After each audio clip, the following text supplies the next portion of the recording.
Hi, Green Thumbs. Quick question for you.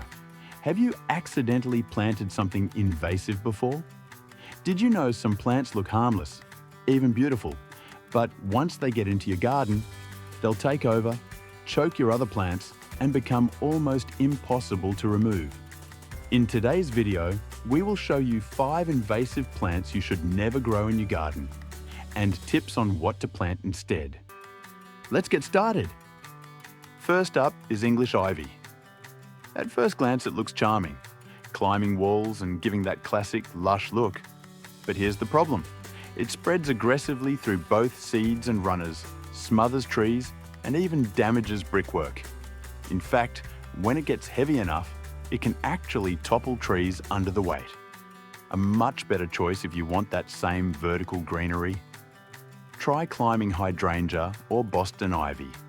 They still give you lush greenery and vertical cover without destroying your structures.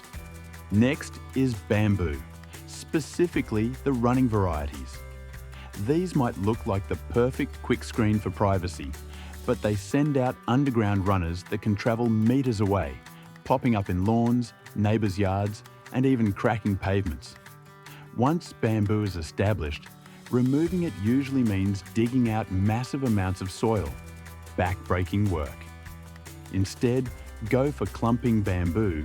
Though they spread a little with time, like other shrubs, they will not take over whole areas. As they are not aggressive, they are slower to reach their mature size. Or you can go for even switchgrass. Both stay neatly in place and still give you that tall screening effect. Number 3 is the chameleon plant, also known as fish mint or rainbow plant. It's one of those deceptive ground covers that looks pretty and colourful until it takes over everything. It spreads through rhizomes, and even the tiniest root fragment can regrow. To make matters worse, when the leaves are crushed, it releases a strong, fishy odour that many gardeners find unpleasant. If you want colour in your shady corners without the invasion, go for coleus or caladiums instead. They give you vibrant foliage without the headache.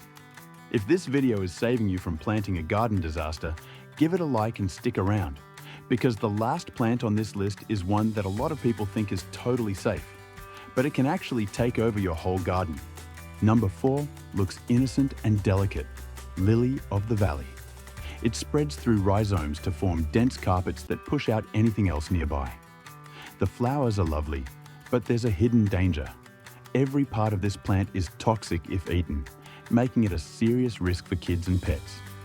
Safer choices are snowdrops or liriope. Both give you dainty flowers and ground cover, without the invasive or toxic risk. And finally, mint. Now, don't get me wrong, I love fresh mint in teas and cooking. But plant it directly in the ground, and you'll quickly regret it. Mint spreads underground runners everywhere, through veggie beds, lawns, even popping up between paving stones. Once it takes hold, it's almost impossible to fully remove. The simple solution? Grow mint in pots. You still get that fresh harvest, but the roots stay safely contained. So that's 5 invasive plants you'll want to avoid in your garden, and some safer alternatives you can grow instead. If you found this helpful, give the video a thumbs up so more gardeners can see it, and don't forget to subscribe for more practical gardening tips. And here's a question for you. Which plant or gardening tips should I cover in the next video? Drop your vote in the comments and see you again next time. Happy gardening!